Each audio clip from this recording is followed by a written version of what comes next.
9.5, we have already talked about the United Nations and the idea of peace, but how does peace relate to self-defense? Are they different? Are they the same? I think that most of you pretty much came to the conclusion that they're related, but very different, that it is possible to maintain peace, hopefully, without self-defense, and that often self-defense does include some aspect of aggression or sometimes even violence. All this has to do with the arms race. We've already talked about an arms race before, leading up to World War I, when countries were building bigger navies, having more battleships, more guns, stuff like this. But now the arms race is bigger in a number of ways. One is it's a way to show off your power. And in history, power has been demonstrated in multiple ways. You could say, because I have this territory, I am more powerful. Or because I have more soldiers, I have more power. Or even, my family has been controlling longer than yours, therefore I have more power. But now it really has to do with the number and types of weapons that these countries have. And remember, we're talking about primarily the US and Russia. The first atomic weapons were dropped in Japan, remember, 1945, Little Boy and Fat Man. But America's not satisfied with that. They want to continue developing so they can continue to prove their power. So in the early 50s, the US tests a new type of nuclear weapon, the H-bomb, as in hydrogen. Now the reason, it's still a nuke, but it's better or worse depending on your opinion. The H-bombs are much smaller than the types of bombs dropped over Nagasaki and Hiroshima. They are also about 2,000 times more destructive.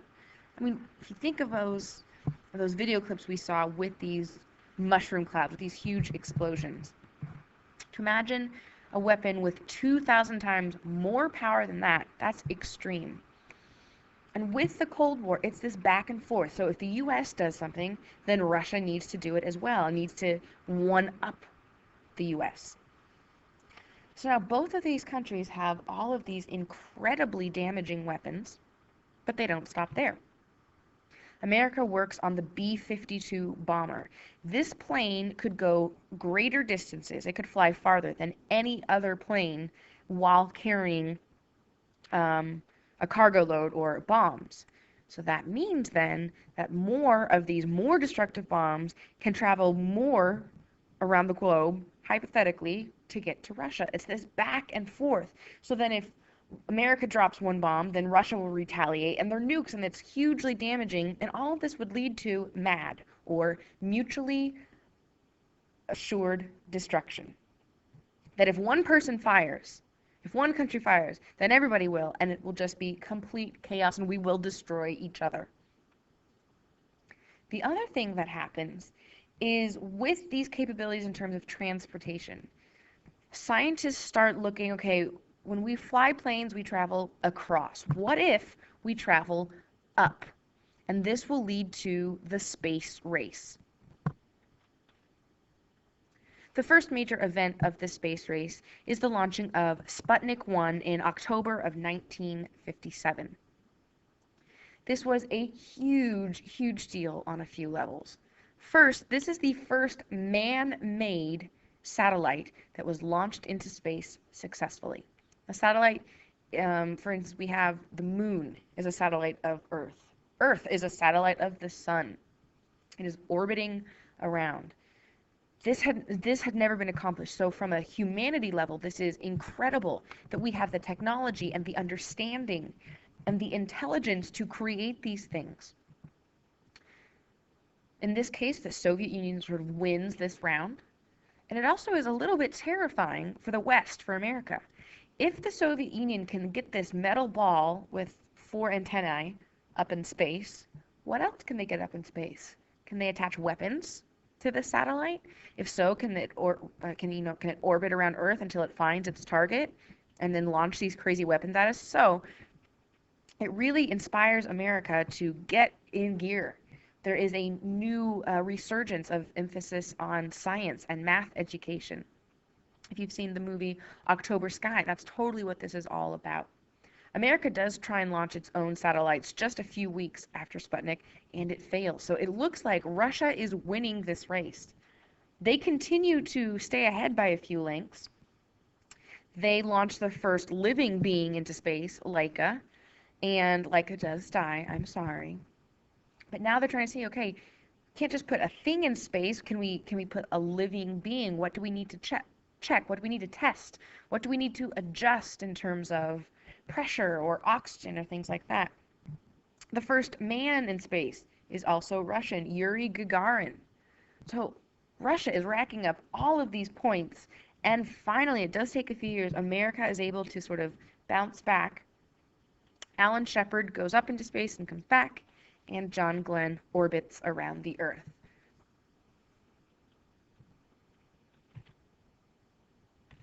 Then there's this plane, it's called the U-2 plane. The U-2 plane is sort of half plane, half spaceship. It does not quite get all the way into outer space. It's not orbiting around the world, but it's not so low as a regular plane that it can be seen by radar. So it is a spy plane. And the U.S. was using one of these spy planes, and it malfunctioned, and it made it possible. It had to be low enough, and it was shot out of the sky by Russia. So they get this technology, get this plane, and it's tense for a moment that, oh my gosh, we're going to go to war over this, but we don't. But it's now showing this is what this technology allows us to do. It's not just for the sake of wondering, can we do it? But there's some real threats with this. There is this element of competition between America and the Soviet Union. And one of the biggest elements of that competition is who's going to get to the moon first. And the president who really inspires this is President Kennedy, JFK. And we watched his speech in class and talks about, we're going to go to the moon. We want to be the first. There's that element of competition. But he also says, because we just want to see if we can. We want to test the bounds of imagination and ability.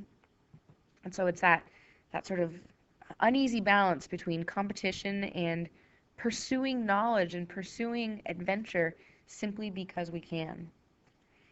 President Kennedy sets the goal that a man will reach the moon by the end of the decade, and it happens right at the end of the decade. In July of 1969, the Americans land on the moon.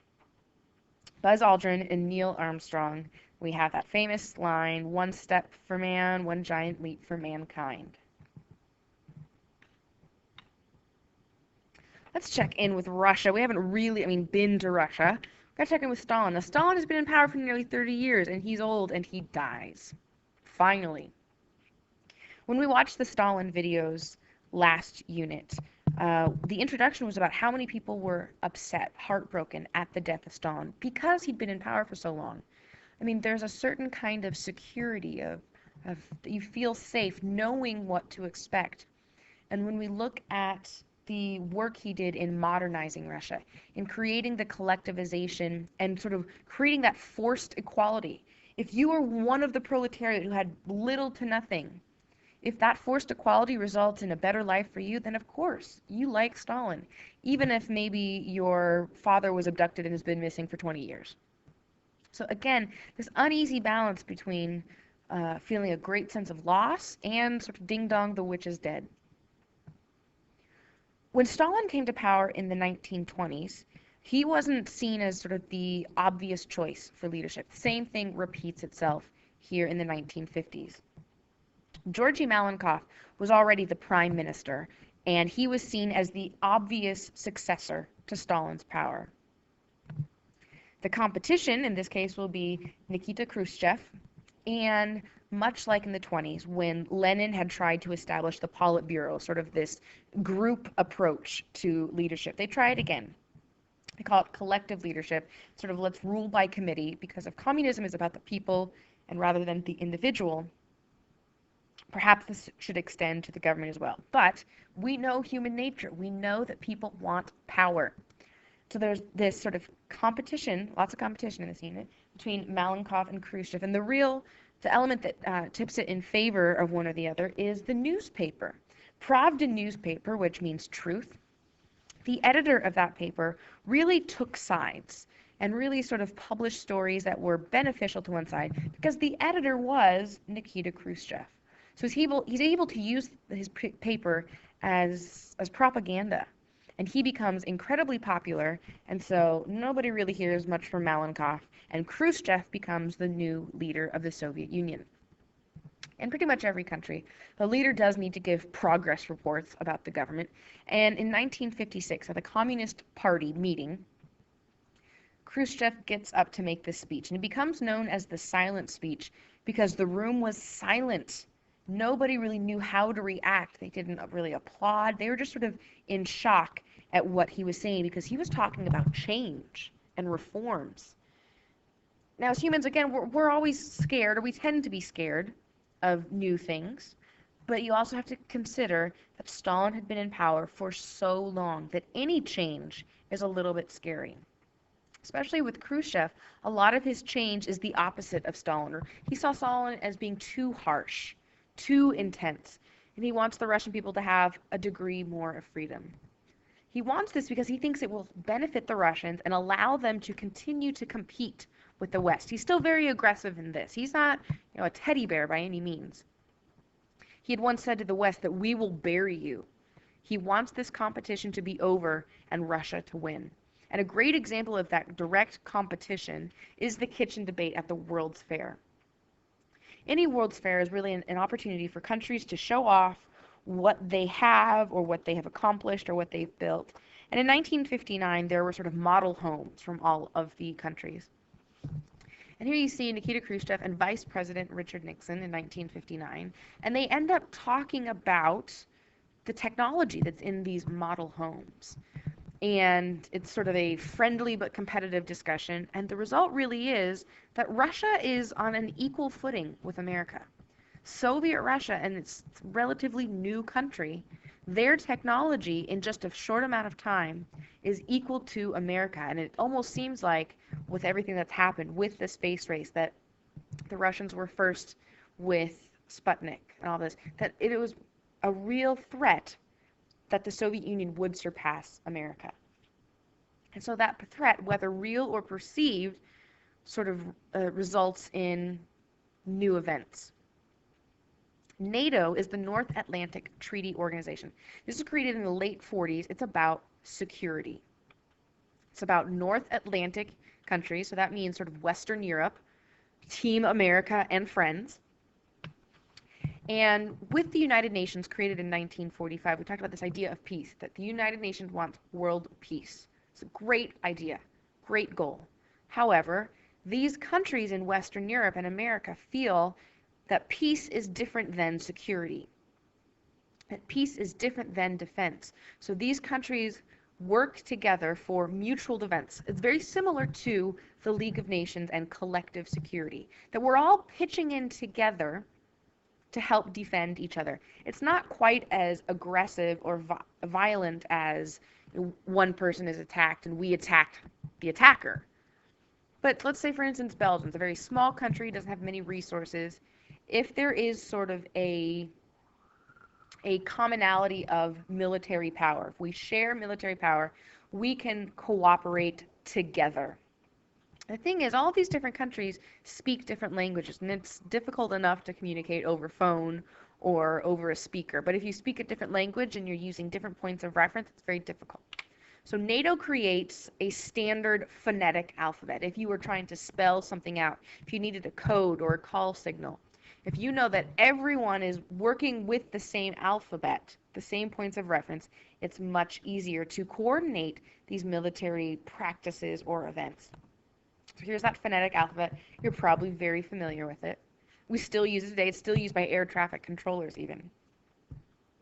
So this back and forth, tit for tat. If the West and America create NATO, then the East needs to respond. And that is the Warsaw Pact. Warsaw is the capital of Poland. So this is the Soviet response to NATO. And there's a couple phrases you can use to describe. You could call it the Warsaw Pact nations. You could call it the Soviet bloc, because it's this block of countries.